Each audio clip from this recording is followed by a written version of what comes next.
Welcome to Module 0. Before we touch a single setting, we're going to make one decision. Is your child ready for their first iPhone?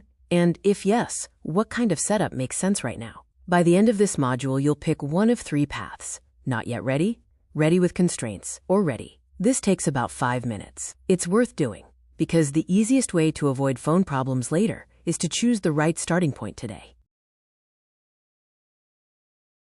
Here's the plan. First, you'll do a quick readiness check. It's simple, and it's meant to be honest, not perfect. Second, you'll choose your path: not yet, constraints, or ready. Third, you'll pick 3 to 5 family defaults, basic rules that you can actually enforce. Think of this as setting the foundation. If you get the foundation right, everything in the setup sprint goes faster, and your child starts with fewer privacy leaks from day one. One mindset shift before we score readiness. An iPhone isn't just a phone. It's a permissions device. Every app asks for access: location, photos, contacts, microphone, camera. Those choices affect how much personal data leaks over time. If you start with fewer apps, fewer permissions, and clearer rules, you reduce exposure right away. That's a high privacy ROI move, and it also helps your child become a harder target. So this isn't about being strict. It's about starting clean, so you're not constantly cleaning up later. Let's define readiness in a practical way. There are 5 things that matter most. First is routines. Can your child follow basic habits like charging the iPhone and putting it away at night? Second is judgment. If something feels off, an odd message or a weird pop-up, do they bring it to you? Third is impulse control. Can they stop when asked, even when they really want to keep going? Fourth is social maturity. Can they handle group chats, teasing, or pressure without spiraling? And fifth is parent follow-through. Are you willing to do short check-ins now and then? If that part isn't realistic, we'll choose a simpler path. Now for the scorecard. For each question, give a 0, 1, or 2. 0 means not yet. 1 means sometimes. 2 means consistently. Answer based on what you've seen in the last few months, not what you hope will happen once your child has the iPhone. If you're not sure, give it a 1 and keep moving. The goal is a clear direction, not a perfect assessment. Go ahead and score the questions on this slide, then we'll finish on the next slide.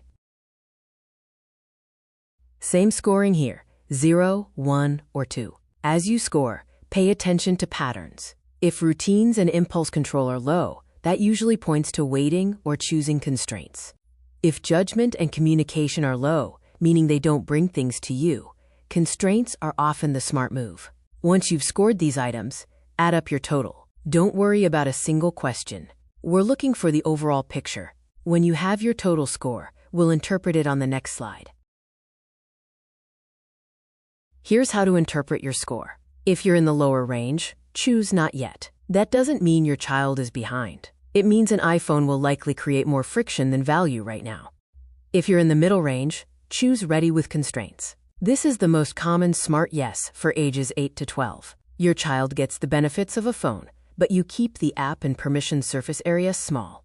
If you're in the higher range, choose ready. Even then, we still start with privacy-first defaults and guardrails. The difference is, you can introduce flexibility sooner. Pick the option you'll enforce consistently. Consistency beats complexity.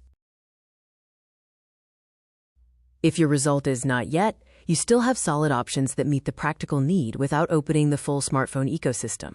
A cellular watch handles pickups, calls, and basic location with far fewer apps.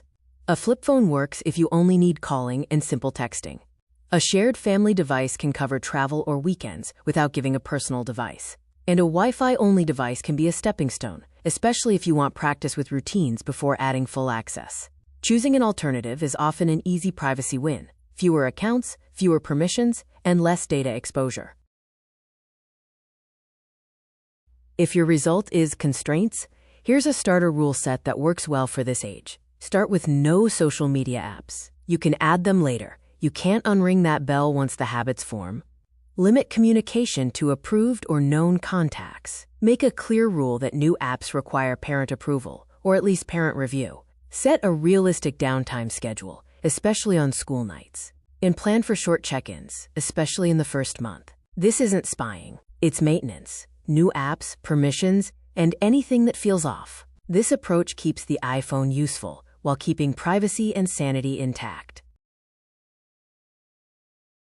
Now pause and decide your path. Circle 1. Not yet. Constraints or ready. Then write down your 3 to 5 family defaults, the rules you'll actually enforce. Keep them simple. Once you've done that, you're ready for Module 1. In the next module, we'll do a setup sprint in a clean order so your child's first iPhone starts with privacy-first defaults, sensible guardrails, and a routine that keeps it that way.